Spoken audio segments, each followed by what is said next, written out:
Hello and welcome to episode 59 of Toolbox Talks. My name is Matt Jones and you're in for a treat today because we are doing a From A to B with a Sydney-based gentleman who has pretty much been there and done it all in relation to building a successful plumbing business that was then acquired by another successful plumbing business. And that was kind of his exit strategy. It got him out of the company and now he owns and runs a sales training company which has a large focus on blue-collar industry. However, not just, he also works with corporates as well, but he now is able to teach other people, what he learned throughout his journey. And it's an amazing podcast, probably one of my favorite From A to B so far. So I hope you enjoy it. If you do enjoy it, you know what to do. Just head across to iTunes, Stitcher or SoundCloud where you can leave us an amazing 5-star review. And if you've got any comments you'd like to leave, then just go ahead and leave them in the show notes. That'd be great. Thank you and enjoy the podcast.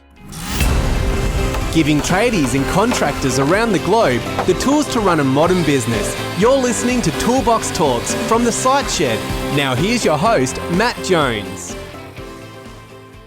Hello and welcome back to episode 59 of Toolbox Talks. My name is Matt Jones and today we have an A to B with a Sydney-based gentleman who has been there and done it all. It's a pretty interesting podcast today actually because I'm speaking with Adrian Fadini, formerly of Plumber to the Rescue and now of Trained to Sell. Adrian actually ran a very successful plumbing company within Sydney, which was acquired.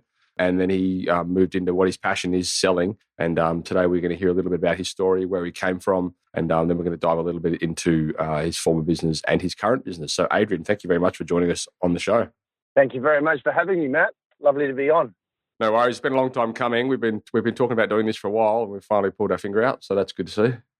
That's it, mate. It was, there was a few phone calls in between. So just for the listeners, Adrian and I have known each other, I suppose, through the plumbing network within Sydney for quite a long time now. It's probably close to 10 odd years. And we've sort of, I suppose it's a funny thing, isn't it? Like it's a massive city, but it's kind of small.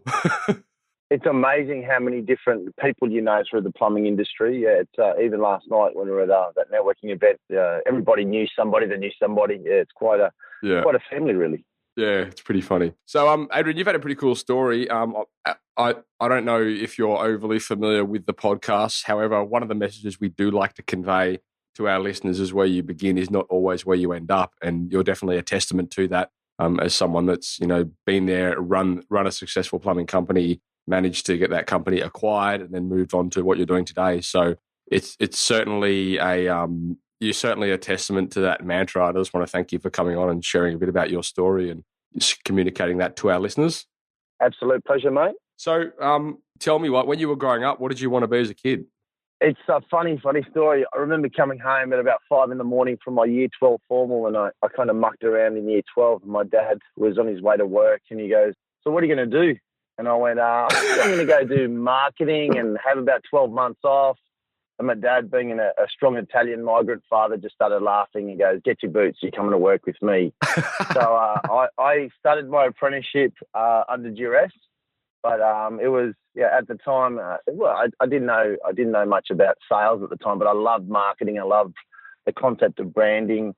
And eventually, after doing 12 months with my father, I ended up leaving his employment, and I moved into a Commonwealth government company called Asset Services. Yeah, and discovered maintenance because my father did a lot of construction stuff down in Canberra. So eventually, I moved up to Sydney, and I got to live my marketing and sales passion through creating the brand Plumber to the Rescue. Yep. And then selling it in 2012. Now I'm fully into my sales journey and sales business. I've trained to sell. So obviously a few years in between that. From go to woe, but definitely did not expect to be where I am now when I first started out, even though that was my passion. Yeah. Well, I suppose the reality is it opened a lot of doors for you and you would have learned a lot along the way. I mean, one of the things I do want to talk to you about during this podcast in a little while is, some of your marketing tactics, because I know you certainly did a lot of things that most people not only wouldn't do, but wouldn't consider doing. So you are a bit of a guerrilla marketer, if I may say so myself. Cheers, mate. Yeah, we've definitely got a reputation for being a rushing plumber. Some point on the journey, that's no doubt. I won't ask you to do it on the show, but we will talk about it. So Adrian, tell me a little bit about that transition into a trade. So your dad was a plumber, was he? Yeah, I'm actually a third-generation plumber. So my grandfather came from Italy to the Snowy Mountains hydroelectric scheme back in the 50s. Oh, wow. My father worked with his father, and then my dad moved up to Canberra from Cooma, or from Jindabyne is where they were working, but based in Cooma. And then I moved to Sydney in 98, and my first job was down in Bondi, Drain Savers, I think it was on the corner there. Yep. And then after a very short time, I think it was only 3 or 4 months, I started working for myself. And then, it was interesting. I guess that was the beginning of my journey. I did go overseas before I actually started Plumber to the Rescue. I returned in 2002. Yeah. And that's when I got serious and started putting in some like concepts of a brand and a structured business as opposed to just being a man in a van. Yeah. Which I was earlier in the late 90s. So when you say a structured business, are you referring to, the system implementation and that kind of thing? Yeah, well, first of all, understanding, like when I first started, I was, as everyone does, you kind of start, you do a bit of real estate maintenance, you do a bit of renovations, you do a little bit of, if you can, strata maintenance or maintenance for hospitality chains, and you kind of take whatever comes through the door. And I think that's pretty natural when you first start out.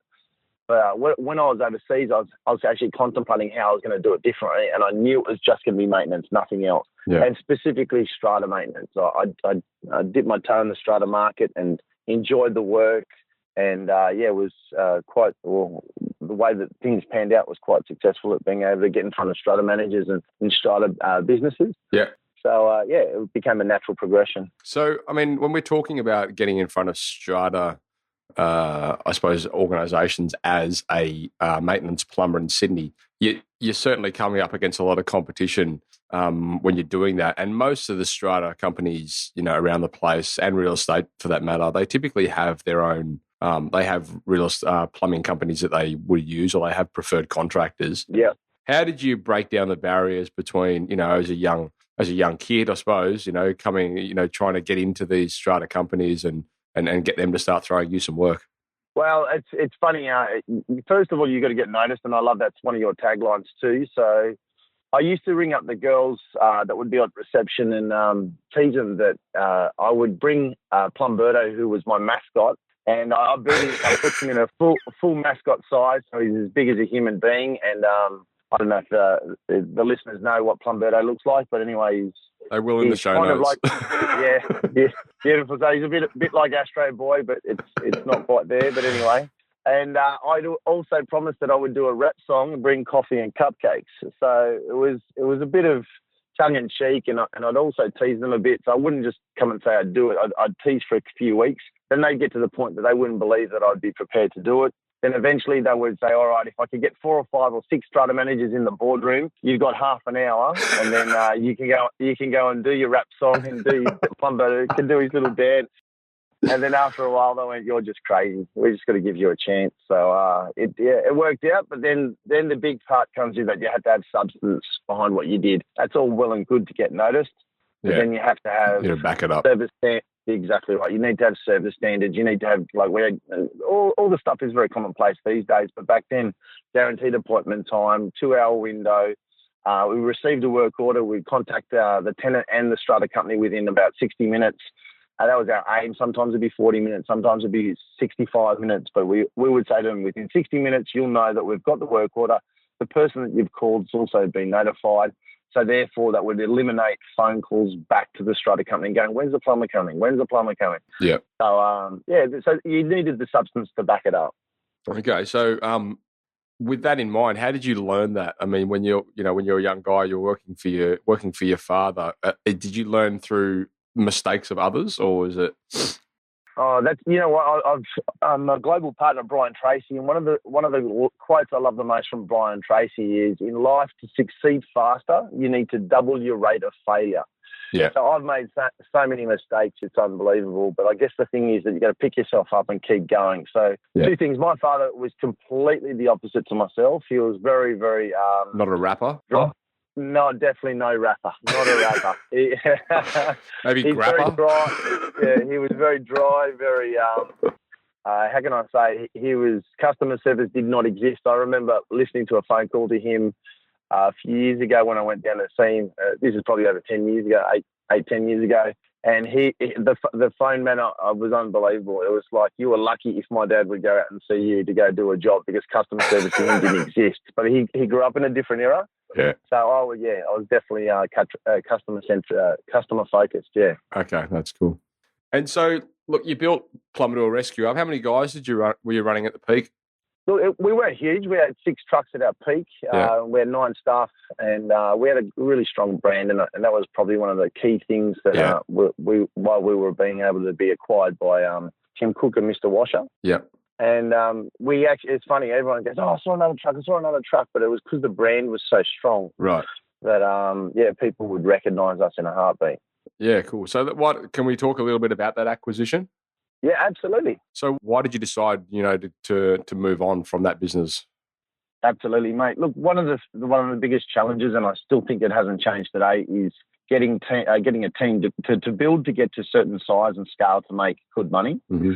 And that's one of the things too that I think another one of the lessons I learned. People try to get big with the only plan is to get big, but not base it on a certain optimal size to turn over profit. Yeah. And that's one of the biggest lessons I've learned, that getting big for no reason doesn't necessarily work. But then you need to have a really strong team that you can rely upon.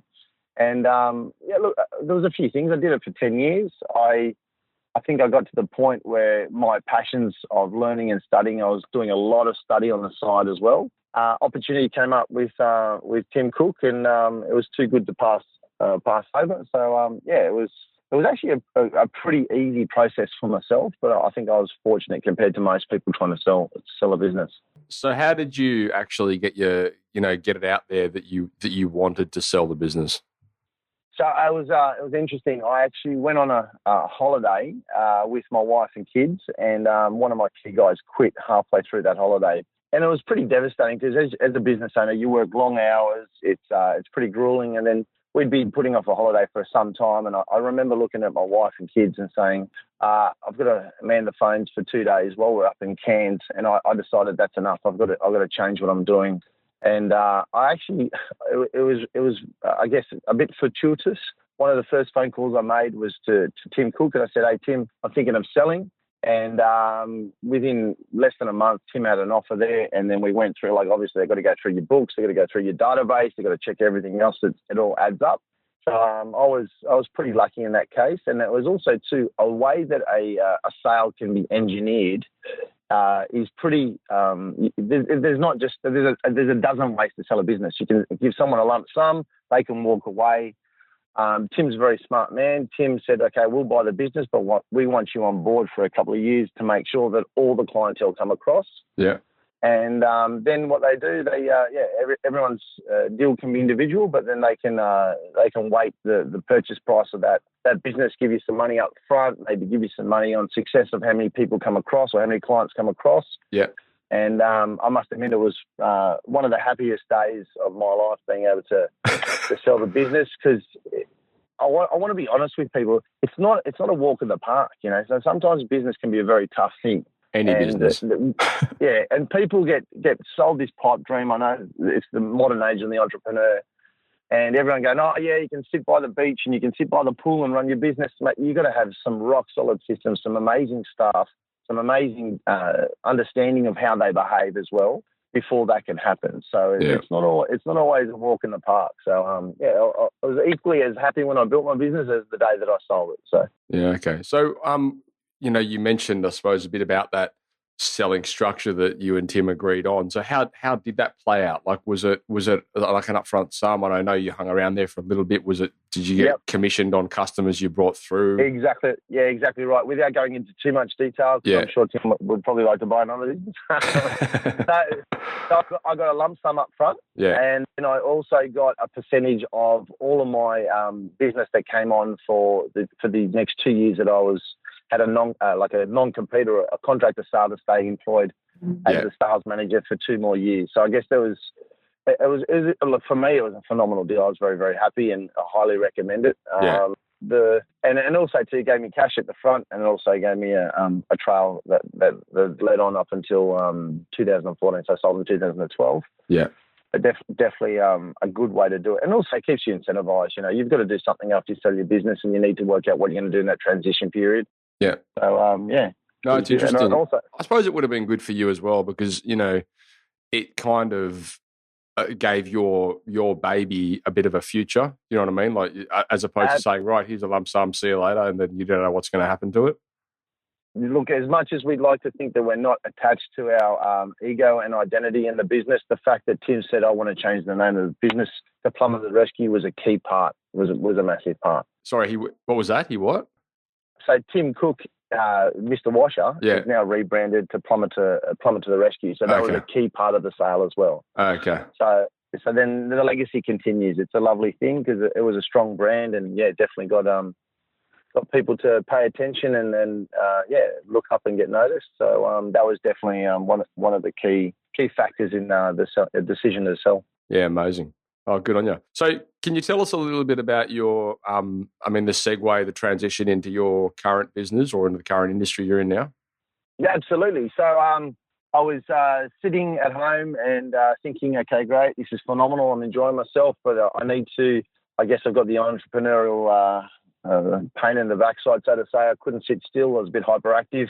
And I thought, okay, I had this phenomenal idea that I'd become the blue-collar sales coach, which was obviously being a tradie, and then at the time didn't even connect that Kenny Chapman's also called a blue-collar success coach, but that's another story. He's been on the show, did I tell you that? Yeah. Episode 28. I've been through Kenny's courses as well, and I must admit I didn't pay attention. But anyway, it doesn't matter. That's not what we're called today. I ended up becoming a global partner of Brian Tracy. And Brian Tracy, for those who don't know, he's a very much a corporate sales trainer. So he basically has been around since the early 80s. And I've loved his stuff. I actually was reading his listening to his audio books and content for probably the last 10, 12 years, even trained my plumbers on his stuff before the uprise of Charlie Greer, Kenny Chapman, Joe Cunningham, all those guys came to Australia. Yep. He's been around forever. So I became a global partner of Brian Tracy. And then all of a sudden, thinking that obviously my experiences would only be able to get me to sell to the blue-collar market or to train the blue-collar market how to sell, because I was a global partner, I was getting these leads from the head office to go and work with corporate clients. So I've now worked with the NRM Maids, one of my corporate clients, another company called Credit Repair Australia, which has got about 170 staff out in Liverpool, and they basically have a call centre, and I was teaching them how to sell. Yep. Labour hire companies called BusyCom, a whole bunch of corporates, which even a listed company called Drive My Car Rentals, I've trained them on how to sell. So all of a sudden, blue-collar sales coach didn't make any sense. Obviously, the blue-collar market's a huge part of my clientele, but also I rebranded to Train to Sell. So it's really simple. We like to say what it does on the box, so we train you to sell. Simple as that. We like, and our tagline, as you know, Matt, is you learn today, we give you skills today, which will make you earn money tomorrow. So it's learn today, earn tomorrow. We try to make it as simple as possible. Yeah, cool. So, there's a lot of sales, consultants, inverted commas, out there. What makes you guys unique? Yeah, beautiful question, mate. I was just with a client down in Melbourne the other day, and I think there's a couple of things. First of all, we overlay, for those, I know you talk about Florence Liddell, I use DISC behavioural assessments as my thing. It's almost identical. So DISC is basically, there's 4 different archetypes to people's behaviour. D stands for dominant, I stands for influence, C stands for conscientious, S for steady. Long story short, you use all the same scripting that you get from your Charlie Greers, your Joe Cunninghams, etc., except you change your behaviour to match the person in front of you. Mm-hmm. So if someone's like a high DI or a fast-paced person, you speak faster, you get talk about facts, results, and outcomes. If they're an SC, which is more of a conservative, slower-paced person, you give a lot more assurances, you slow down, you build a tighter relationship, you take your time. You might even not sell all in one hit. You might have to do it in 2 sessions. So it depends whether or not you're doing CAD sales or you're doing account sales. So we're very bespoke. We have to mix it up to suit the people that we're training or the actual clients that they're trying to bring on board. Yeah, cool. If any of the listeners out there are not familiar with what we're talking about, and I'm guessing that will be a lot of you, go back and check out the Site Shed episode 54. Ever wondered why you annoy people so much? And that was a podcast I put together talking about those principles. And it was from my experience, so it's not fabricated. That's a very good point. You never annoy me, Matt, don't I? Yet. Cool. So, I mean, was there a pivotal moment for you deciding to move into that arena? Absolutely. Look, first of all, I love people and relationships. I naturally, people think sales is gift of the gab. That is so wrong. It is completely the biggest, like, oh, I'm good at sales, I can talk. That is such the exact opposite. Sales is about listening. Yeah. I feel that I'm quite empathetic. I've been through ups and downs in my life, so I understand that I guess I can put myself in other people's positions, and that's one of the key things you need to do in sales is to understand where your person that you're talking to would like them to become your customer. Where are they coming from? What's important to them? What's like the old school? What's in it for them? You know. Yeah. So when we're having that empathy and that, I guess, emotional intelligence really set me up to be good at sales. And I think that there's a big, it's such a dangerous thing to say, oh, I like sales, I'm in sales in Australian culture, because Australians don't get that sales is a good thing. Americans totally understand that. But sales for me, and it's funny, I did a presentation at a networking group a while back, and I actually went, well, I'm going to write my own quote on what sales is. And sales to me is helping a client or a prospect solve a problem. So you're not going out there flogging something that they don't need. You're not trying to give them something that is, I guess, unnecessary in their life. Someone rings you up and they need something fixed that's relating to plumbing. That's an important part of their life. It's an important part of what needs to be done to make sure their household or their business runs effectively.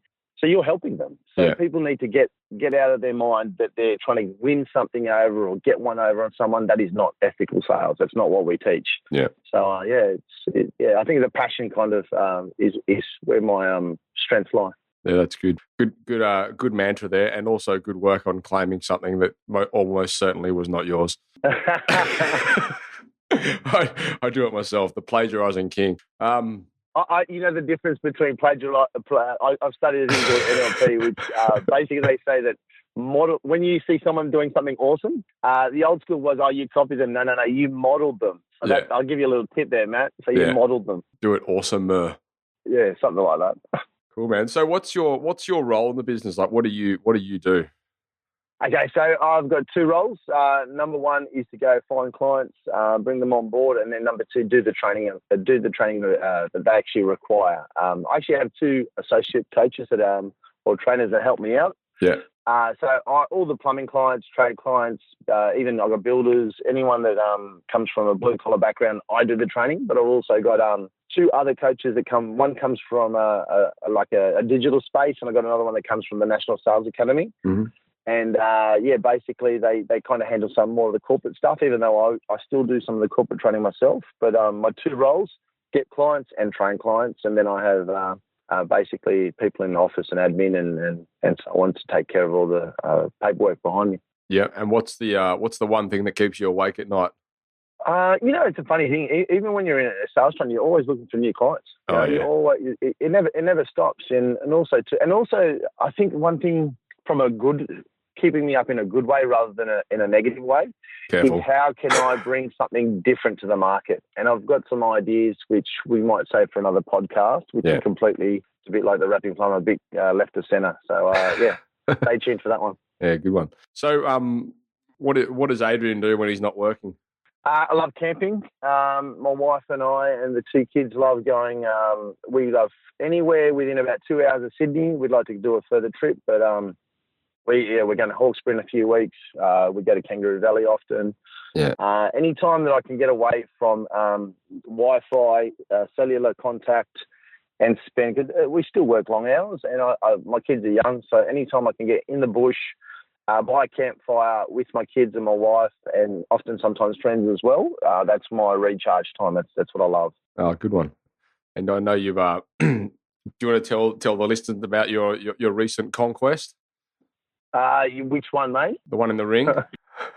Oh, right, conquest. Well, yeah, I've become some fears. Back to the fact of doing stuff that scares you, and I think another great quote, definitely not mine, Matt, and I think we talked about this one the other day. Everything that you've ever wanted just lies outside your comfort zone. So if it scares you, my philosophy is you've got to try it. Do it. So up until about 4 or 5 months ago, I'd never ever boxed in my life. I went on an intensive boxing regime for 3 months and ended up I actually got registered by the New South Wales government as a licensed boxer, which I thought it would never happen at 41 years of age. And I had my first boxing fight on the 22nd of April. Yeah. Unfortunately, I lost on the night, but it was a lot of fun. It was actually, it was brilliant. It was something I highly recommend. And you probably got, most of the people in Sydney would probably know that there's a few of these things going around, and I think they're in other states and territories around Australia. But it's definitely, it's funny. You go through the whole roller coaster of emotions. You go through fear. I want to run away from this. I don't want to go through it. But then that's when you learn how to become more resilient, how to become more, able to deal with challenges in your life.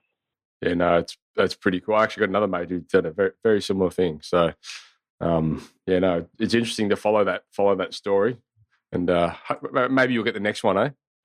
Well, I've got a funny thing. I've got a photo in my office that looks like I won the fight, so we'll stick with that. Make it, dear, make it. That's it, cool. So, tell me, if there was one thing that you could fix in your business right now, what would it be? It's funny, actually. Marketing is definitely the challenge. Being a sales trainer and being good at sales, I can close sales. So marketing, you always need to make sure, and marketing and sales kind of cross over. So when I would say the part of marketing that crosses over with sales is called prospecting. So you'll always know who you want to talk to. Like the thing is, whenever you hear someone say, "Oh, we'll work for anybody," they're missing the point about where they sit in the marketplace and their position. So if someone says to me, "What's your ideal client?" I say it's a blue-collar company that has national presence as well as a retail front end.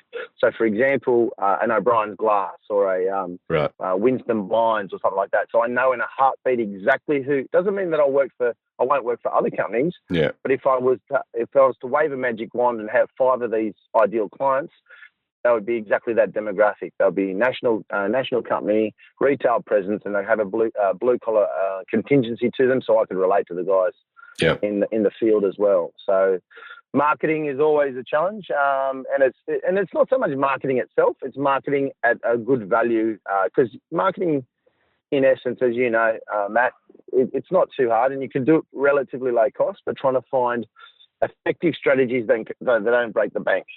Yeah, that's right. Well, that's all an overhead question, isn't it? Absolutely. That's one of the big problems that I suppose a lot of people we have on the show experience is that, keeping overheads down, not overspending. And I think that's pretty common regardless of the vertical you're in. 100%, mate. 100%. You got to keep looking at your overheads versus what you're earning and make decisions accordingly. I know we've had a few offline chats about that as well. Yeah. So what's the best advice you've ever been given?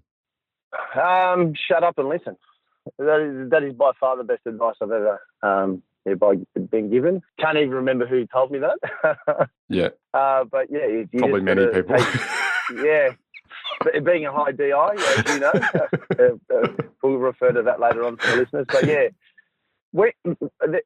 I think this is also too from a sales point of view. And again, to quote Brian Tracy, if you let's say I know you're into your surfing and also your snowboarding. If you were to meet the best surfer in the world or the best snowboarder in the world, and they're going to tell you all the techniques and all the tips on how to be the best snowboarder, for example, would you tell them all about you and how long you've been snowboarding and basically how much you love it? Yeah, right. It sounds kind of moronic in a way to do that. And that's what we do as business owners and go, "Oh, I've been in business for 10 years and I'm really good and this and that." Whereas your customer is your guru. Your customer is the person that's going to tell you exactly what they want, exactly how they want to receive it.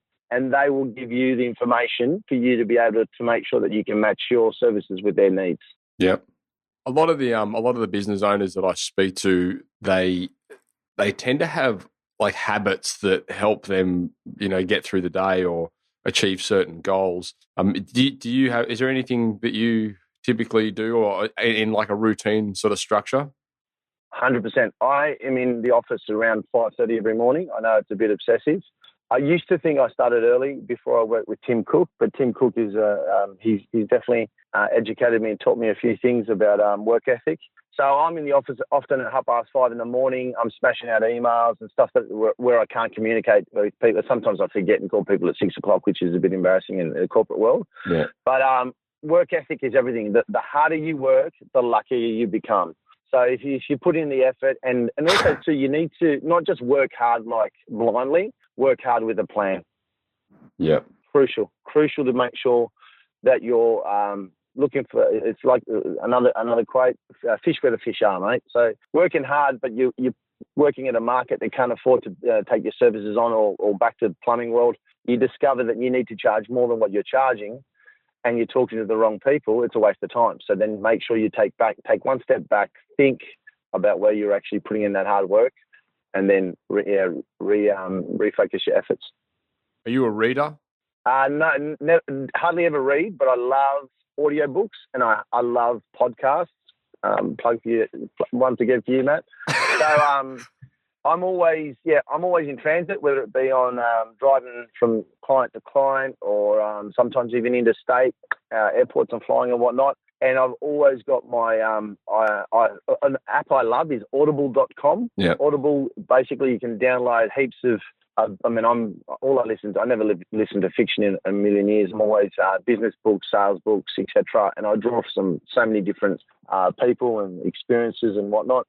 So download your brain while you're driving. It's dead time. It's especially if you're a tradie driving from job to job to job. You could be behind the wheel for 2 hours a day, 3, especially if you've got to commute home and commute back. And if you listen to the radio, that's just people trying to sell you stuff through ads. Yeah. Why not educate ourselves? I probably listen to at least a book a week. Yeah. And absolutely raving fan. So definitely love education, but not for sitting down and reading. I'm too hyperactive. Yeah. No, it's one of the reasons why, I started this podcast. It's because it's just the way that listeners can turn their commuting time and travel time into university. Like you basically just it's for your own good. You either listen to radio or you listen to something that can help you get ahead.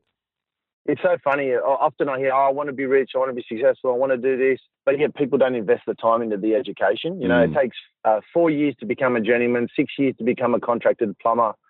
It's more or less the same time for a Sparky, but yet they put no effort into the business or no effort into the sales education. Yeah. So how long have you trained sales for? Oh, never. How long have I done a business course? Never. But yet you expect you've got to learn it somewhere. Yeah. You can self-educate by all means, but you've got to go and put the hours into the podcast, into the audible.com, and you need to listen to. Sometimes I listen to a book 3 times if it's got great content. Yeah. Any favourites? It's hard to say. I do love, even Jeff Gittimer is pretty good. Brian Tracy's obviously my strong and constant for the last 10, 15 years. Yeah. Actually, it's a really good question. Grant Cardone can get on my nerves a little bit. He's got some good stuff to say. I love what he says about follow-up. You've got to become really, that's one of my little quotes, get obsessed. When people say no, it depends. If they say no, don't call me again, of course you got to respect their wishes. But if they're a bit wishy-washy and they're not giving you a direct no, keep trying. Yeah. So that's one of my things. So yeah, Grant Cardone, Brian Tracy, Jeff Gittimer, yeah, they're probably the top 3 or 4. Nice. What's the best thing you've ever done to avoid competing on price? Differentiating. Yeah. Years ago, we were looking. This is a really good one, actually. We're looking at the market from a strata point of view, and there's a whole bunch of guys out there doing a free camera inspection. Please, if you're listening, do not undervalue yourself. Do not do a free camera inspection. ECs and whatnot are just rubbing their hands together when people will say, well, if you don't value you, I'm not going to value you. So when your quote comes in, they disregard you because, unfortunately, the more you pay for something, the more you appreciate it, okay? Mm-hmm. So we came up with a concept, and this could be an entire podcast in itself. We came up with a concept where we'd say we would go and do a report of every single drain pipe, of every single, that'd be stormwater or sewer, but it's going to cost you anywhere between $3,500 and $6,000. We'll map out all the stormwater. We'll map out, obviously the sewerage is always mapped out, overlay the stormwater over the top. And then all of a sudden we were starting to present ourselves, and this is so important for all the tradies out there, present yourself as an expert, as like no different to a doctor. When a doctor prescribes a remedy or a solution for an illness or a disease, people pay attention. And you know what? You pay for a specialist. When you go to see a specialist, you pay $300 just to show up to a specialist. Yeah. So we were saying no more free camera inspections. What we have these other products. And basically what we'll do, we'll come and do a very thorough report. It'll take a few days. but then we're going to come back to you with a complete scope of works. And all of a sudden, we were winning jobs left, right, and centre at the right margins at a much higher price. Like compared 0 to 2.5, 3 grand or 5 grand for some of them, it's a different world. That's just the beginning. And then there could be another 50 grand's worth, another 50 grand's worth of work on the scope of works to do from that report. So it just completely elevated us to professional. I had to speak, though, in front of EGMs and AGMs for strata companies to explain the concept. Yep. But once again, that elevated us to the level of professional. But then all of a sudden we weren't competing against the other free camera inspection guys, because we were doing something completely different that no one ever thought was able to be done. Yeah, right. And so most of those those clients, I'm guessing they were more sort of like apartment block style. Correct. Yeah. Yeah, okay. correct. Yeah, all strata. Yeah. Some of the jobs ended up in the hundreds of thousands, or one particular I know went over $200,000 from doing that. So really, yeah, it makes a big difference from doing free inspections and maybe getting a $1,500 job to all of us. And also too, you got to understand that the sales process was a lot longer, so it'd take 3 months to get the job over the line. But to get $150,000 or $200,000 job, it's definitely worth waiting that 3 months. What are any tips for on winning work, or maybe improving conversions? Look at ways that you can always add something to your quote. So when people, another Australian thing that I find funny is Australian culture hate to negotiate, and that's one of the biggest mistakes I think people make. That negotiation is a good thing. It's a sign that people are interested in your offer and want to buy. They just want a deal or a bargain. And no one ever wants to buy. It's funny, everyone goes, I want cheap, I want cheap. No, they want a deal. They want a special offer. They want you to make them feel special. Yeah. So whenever you quote something, make sure you do not quote the bare minimum. Make sure you leave a couple of nice to haves or some extra stuff in there. So when the negotiation comes, by all means, you can drop the price, but you have to take something away from the offer. You can never just discount and leave the offer exactly the same, because then you devalue your offering. Yep. It's really important to understand that. So you need to work out, I might even click a few tips maybe on your website about what things you can add into a quote that are nice to haves that you can take away when the negotiation starts.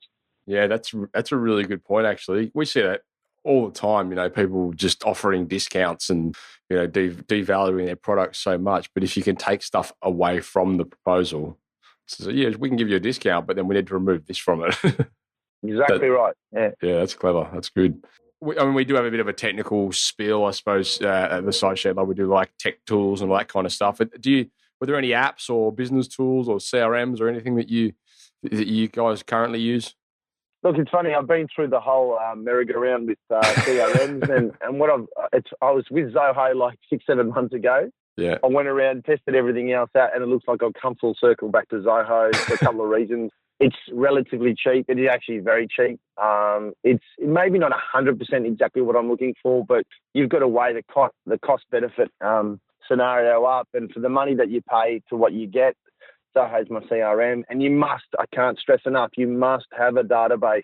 Yeah. And what that means for everyone that may or may not know, every single person you deal with, whether it be maintenance or strata or whatever, names, addresses, details, phone numbers, because if you ever want to sell your business, that's what people are buying.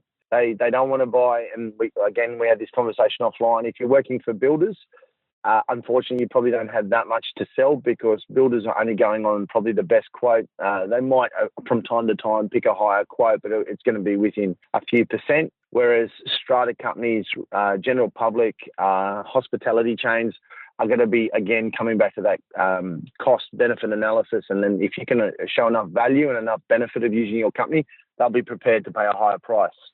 There you go, listeners. You've heard me bang on about it forever. Now you've heard Adrian. So get out there and build your database. It's an episode back, what was it, episode 45, I think, where I was speaking about building your database and how you can go about different ways of doing it. So go check that out if you missed it. Do you have any referral strategies or techniques that you've ever used, implemented? Absolutely. Well, I mean, it's obviously a no-brainer. If you're a plumber and you don't do electrical, you become good mates with an electrical company. Key things that people forget: you need to become, and when I say mates, you become a joint venture. You might even have a loose understanding. You can do it verbally if you're just starting out, but if it gets a bit more serious, you might want to get an MOU, just a memorandum of understanding. But you need to make sure that the two companies are consistent in their position in the market, right? So they need to be roughly the same size with roughly the same kind of brand, so that you're not, one's not at $500 an hour and one's at $200 an hour, or I'm just plucking numbers out of the sky. But you need to be close in where you sit in the market, because if there's a disparity between the two referring companies, the clients aren't going to be the same. Back to the prospecting part of the equation, they're not going to be the same. So you need to make sure that you're on the same level. Yep. No, good advice. I know we helped a couple of companies do similar things, form partnerships with companies of a similar. Actually, they were both plumbers, and we helped them partner with electricians. And overnight, they doubled their database. Yeah, just through a strategic arrangement. It was amazing. And you've got to also look at the people that you work with. They're going to have a good mindset. If they're a bit fearful, scared of risk, a bit, you don't want someone that's going to be a complete risk taker, but you want to make sure that they're open-minded. Yeah. So they're not going to count every 5 cents, etc., and then keep a scoreboard. You want to make sure that it's a free-flowing relationship. Yeah.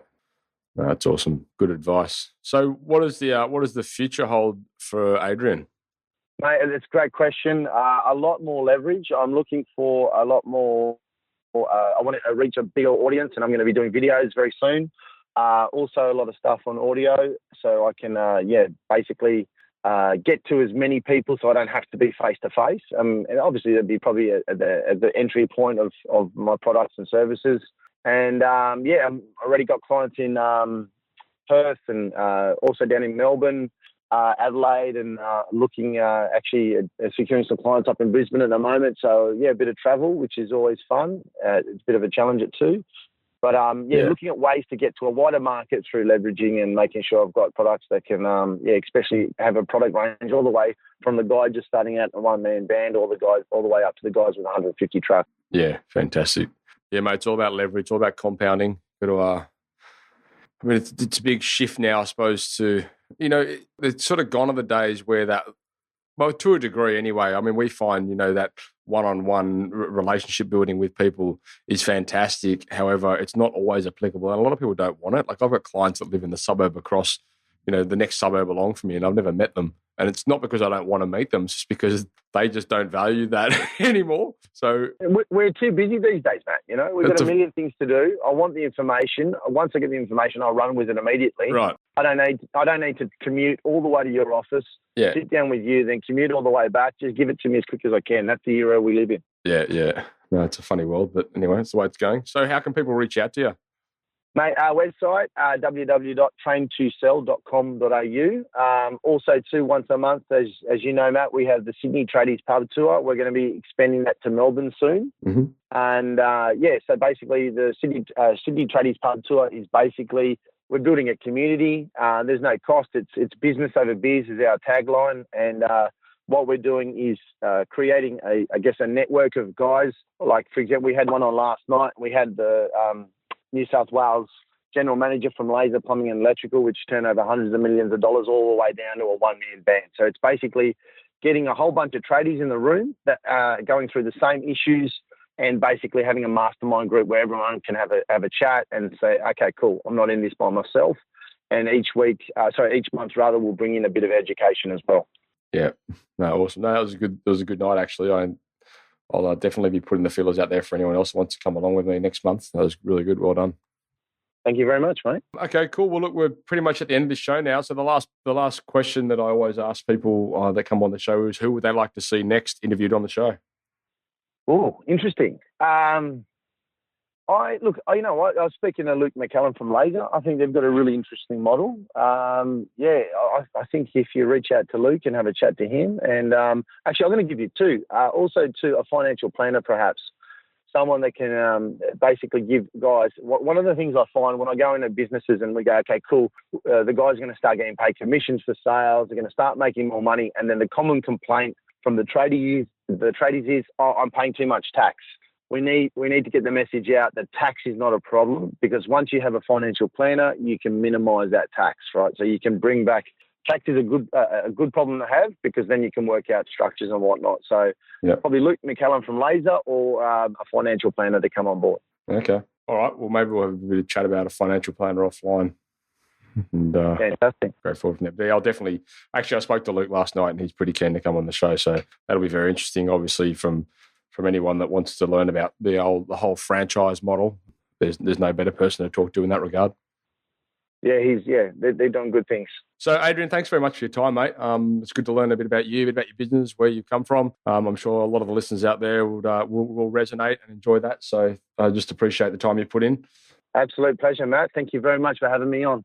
And look, I think for the listeners, I think it's probably pretty likely that we're going to collaborate on some series in the sales arena. So, stay tuned for that, listeners. And that is a wrap. So if you haven't already, head across to thesiteshed.com and register for our Toolbox Talks, where you'll be regularly sent great episodes just like this straight to your inbox, so you'll never miss one. If you want to join the community, you can head across to thesiteshed.com/members, where for a small monthly fee, you'll get access to regularly updated training material, as well as access to our forum, where you can mingle and collaborate with trade-based business owners just like you from all over the world. If you're enjoying this podcast, please head across to iTunes and leave us a 5-star review. We greatly appreciate it, and it helps us spread the word and reach the masses. Likewise, if you know anyone that might benefit from the content we create, then please go ahead and share this with them. You've been listening to Toolbox Talks by The Site Shed. For more great content just like this, head across to thesiteshed.com and join the amazing community of savvy trade-based business owners.